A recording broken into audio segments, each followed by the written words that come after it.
Hi everyone, स्वागत करती हूँ आप सभी का आज के इस बहुत इंपॉर्टेंट वीडियो में। आज के वीडियो में मैं आप लोगों के साथ में डिस्कस करने वाली हूँ केवीएस 2025 के जो टीजीटी यानी कि टीजीटी में जो लाइफ साइंस यानी कि नेचुरल साइंस जो सब्जेक्ट होता है उसके सिलेबस को डिस्कस करने वाली हूँ। कौन कौन सी चीजें कहाँ से पढ़नी है, क्या एक जो है वो प्रॉपर स्ट्रेटेजी रह सकती है और किस लेवल का आप लोगों को पढ़ना है, क्योंकि केवीएस का जो एग्जामिनेशन होता है वो कोई आप लोगों के एक एलिजिबिलिटी क्राइटेरिया का एग्जाम नहीं है। इसके थ्रू जो है वो मेरिट बनती है और जॉब लगती है इसके थ्रू, तो काफी इंपॉर्टेंट हो जाता है कि इसके जो सिलेबस है उसको देखना, एज पर सिलेबस पढ़ना।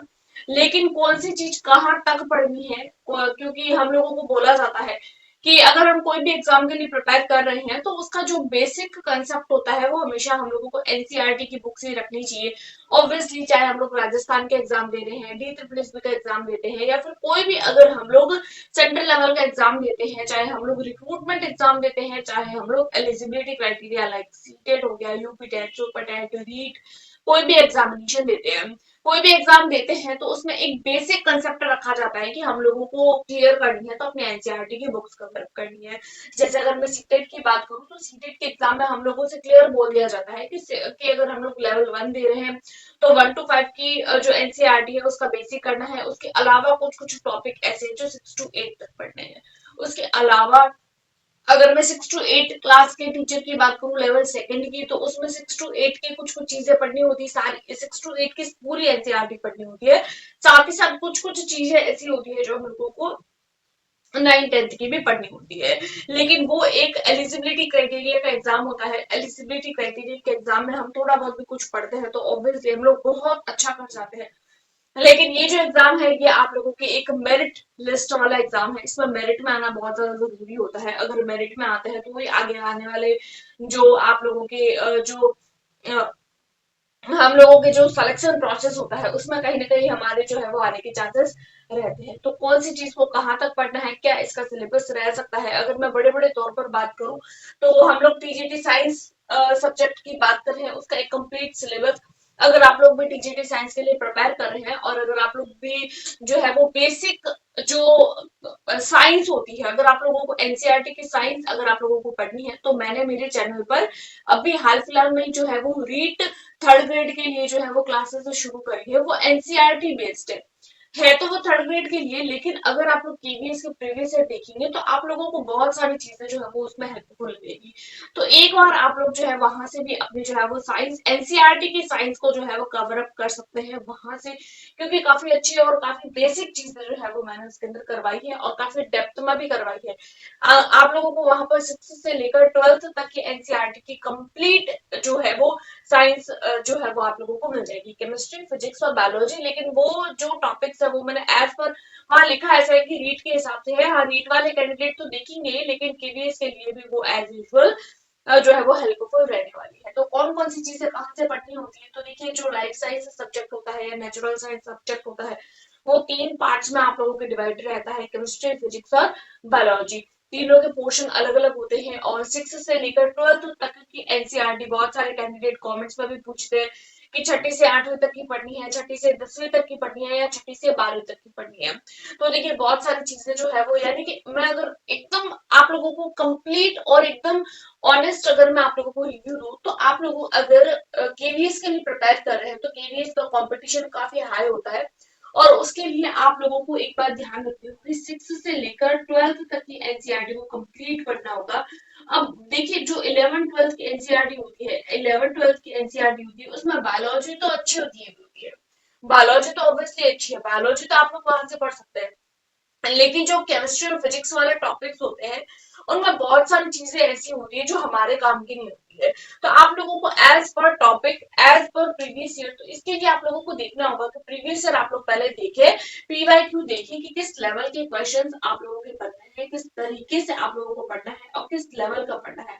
जब आप लोगों को इसका लेवल समझ में आएगा देन आप लोग जो है वो उसके लिए आगे प्रिपेयर कर सकते हैं।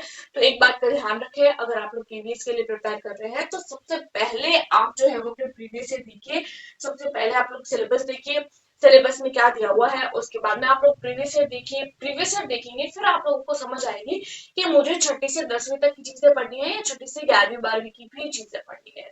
तब आप लोगों को समझ आएगा कि मुझे 11th 12th के कौन कौन से टॉपिक्स पढ़ने हैं, 11th 12th के कौन कौन से सब्जेक्ट की कौन कौन सी बुक में से मुझे कौन कौन से टॉपिक उठाने हैं और कितना डेप्थ में पढ़ना है। जो टॉपिक को वन बाय वन हम लोग डिस्कशन कर लेते हैं। सबसे पहले हम लोग बात करेंगे फिजिक्स की फिजिक्स में कौन कौन से टॉपिक्स जो है वो पूछे जाते हैं। तो देखिए सबसे पहले मैं बात करूँ मोशन वाला टॉपिक। अभी जो मोशन वाला टॉपिक है वो आप लोगों को छठी से 10वीं तक की किताबों में भी दिया हुआ है, साथ ही साथ 11th 12th की बुक में भी दिया हुआ है। तो अब आप लोगों को प्रीवियस ईयर देखना है। प्रीवियस ईयर देखने के बाद में आप लोगों को समझ आएगा कि आप लोगों को किस हद तक इस टॉपिक को पढ़ना है, क्योंकि जो 6 से 10th तक की जो एनसीईआरटी है उसमें बहुत बेसिक चीजें दी हुई होती है। ये बेसिक चीजें आप लोगों के एलिजिबिलिटी क्राइटेरिया के एग्जाम को क्लियर आउट कराने में हेल्पफुल रहती है, मेन रिक्रूटमेंट एग्जामिनेशन में नहीं। तो इसके लिए आप लोगों को 11th 12th की एनसीईआरटी भी साथ ही साथ कवर अप करनी होगी। उसके बाद में हम लोगों को देखना होगा फोर्स वाला टॉपिक। फोर्स वाले टॉपिक के साथ में आप लोगों को न्यूटन के लॉ पढ़ने होंगे, साथ ही साथ आप लोगों को ग्रेविटेशन फोर्स, उसमें ग्रेविटेशन से रिगार्डिंग कुछ न्यूमेरिकल्स होते हैं, वो न्यूमेरिकल्स भी बनते हैं। जी और जी का जो फॉर्मूला है, जो कहाँ से आया है, वो सारी की सारी चीजें जो है वो आप लोगों को इसी के साथ साथ जो है कवर अप करनी होती है। अब अगर हम लोग सिलेबस को देखते हैं तो सिलेबस में सिर्फ इतना ही दिया हुआ होता है फोर्स और न्यूटन लॉ। तो हम लोग क्या करते हैं, ओनली फोर्स पढ़ते हैं, ओनली न्यूटन लॉ। लेकिन फोर्स पे कितना लंबा चौड़ा टॉपिक है, अलग अलग तरीके के जो है वो कम्युनिकेबल फोर्स हो जाते हैं, नॉन कम्युनिकेबल, फिर उसमें भी फ्रिक्शन फोर्स, ग्रेविटेशनल फोर्स और भी बहुत सारे फोर्स हो जाते हैं। साथ ही साथ न्यूटन लॉ हो जाता है। अब न्यूटन लॉ हो जाते हैं, उसके साथ साथ इसके जो है वो इक्वेशंस हो जाती है, उसके बेस्ड न्यूमेरिकल क्वेश्चंस होते हैं। तो अब ये चीजें कहाँ तक पढ़नी है, किस हद तक पढ़नी है, ये चीज कैसे पता चलेगी, तो ये चीज पता चलेगी आप लोगों को प्रीवियस ईयर क्वेश्चन देखने के बाद। उसके बाद में हमारा टॉपिक आ जाता है फ्लोटेशन वाला टॉपिक। अगर हम लोग देखें तो ये आप लोगों के लिए बनता है। वर्क एंड फोर्स वाला टॉपिक आप लोगों के बनता है एनर्जी। अब एनर्जी जो है वो देखा जाए तो वैसे सिर्फ नाम से ही है कि एनर्जी वाला, ऊर्जा, ओनली ऊर्जा। अब ऊर्जा देखें तो आप लोगों को 10th क्लास के एनसीईआरटी में से देखने को मिलेगा। उसके अलावा आप लोगों को 8th क्लास के एनसीईआरटी में से देखने को मिलेगा, 11th 12th के एनसीईआरटी में से देखने को मिलेगा। तो ये काफी अच्छा टॉपिक है। अब जब हम लोग सिलेबस देखेंगे तो इसमें लिखा हुआ होगा एनर्जी या ऊर्जा, लेकिन जब हम लोग इसको पढ़ेंगे, इसको प्रीवियस ईयर देखेंगे, तब आपको पता चलेगा कि ये टॉपिक कितना ब्रॉड है, उसको कहाँ तक पढ़ना है।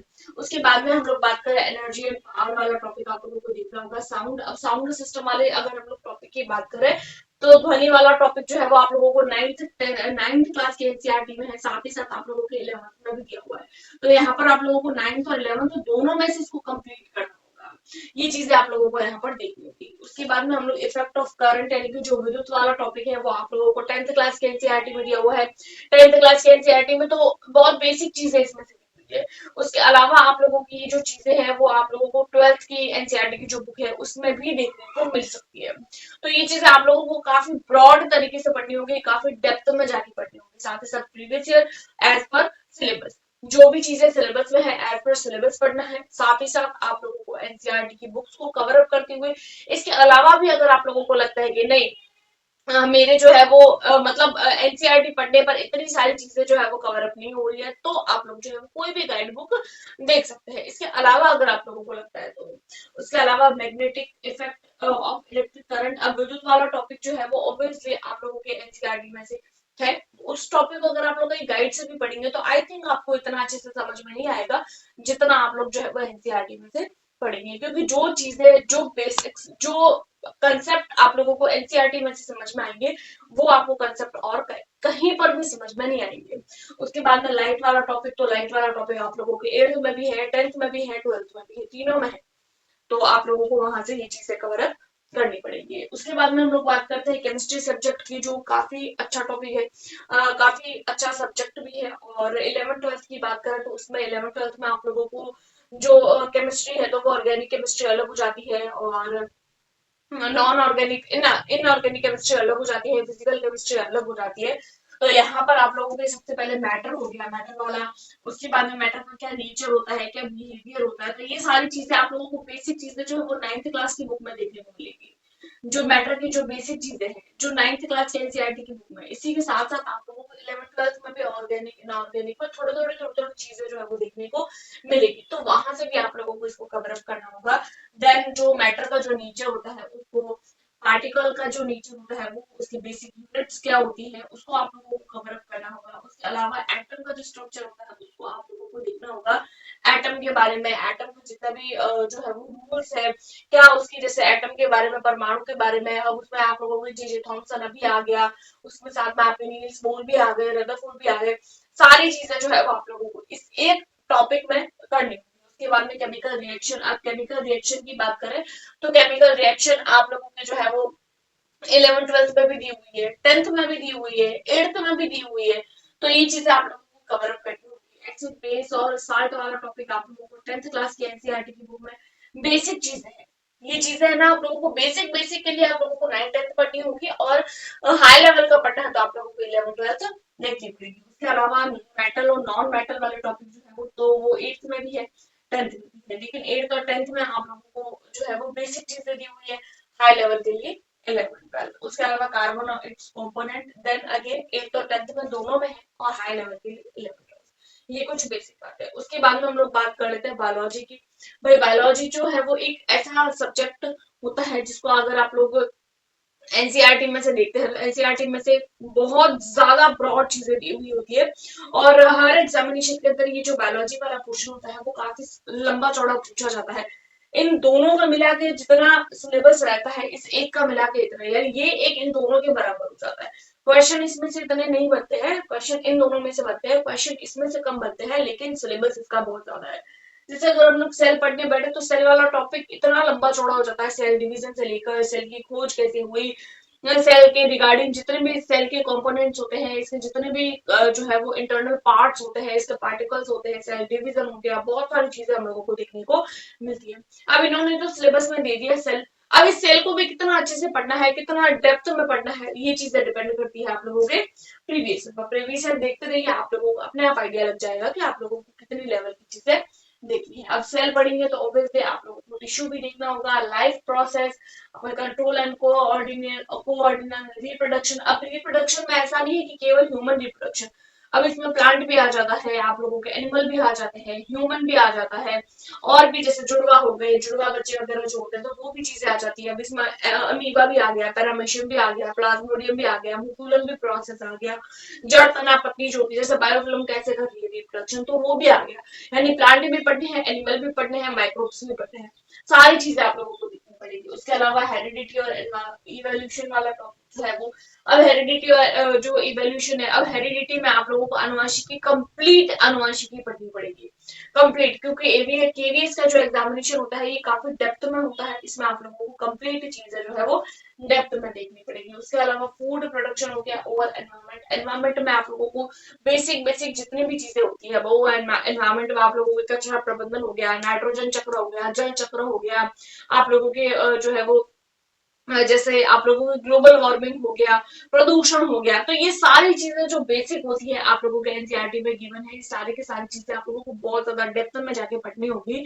और ये कुछ सिलेबस है और देखने में तो बहुत छोटा सा लगता है, लेकिन जब पढ़ने बैठेंगे तो काफी डेप्थ हो जाएगा। और एनसीईआरटी का मैंने आप लोगों को नोट्स अगर आप लोगों को हेल्पफुल लगते हैं तो एक बार आप लोग, ऐसा है कि भाई हम लोग वीडियोस नहीं देख सकते हैं, हमारे पास में टाइम नहीं है, तो आप लोग एक बार टेलीग्राम पर जाकर वहां से जो है वो एक बार नोट्स को डाउनलोड करिए, आप लोगों को बेसिक चीजें जो है वो केवीएस के लिए आप लोगों को वहां से प्रोवाइड हो जाएगी, क्योंकि वो जो नोट्स है वो एनसीईआरटी बेस्ड है, और रीट यानी कि जो थर्ड ग्रेड एग्जामिनेशन जो राजस्थान में होने वाला है उसके बेसिस पर बनाए गए नोट्स है, लेकिन केवीएस में भी आप लोगों को उतनी हेल्प करेंगे।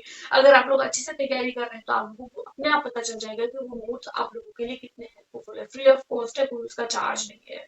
आई होप आप लोगों की जो भी कंफ्यूजन है इस वीडियो में कंप्लीट दूर हो गई होगी। इसके अलावा कोई डाउट है तो आप मुझे कमेंट बॉक्स में पूछ सकते हैं। Thanks for watching.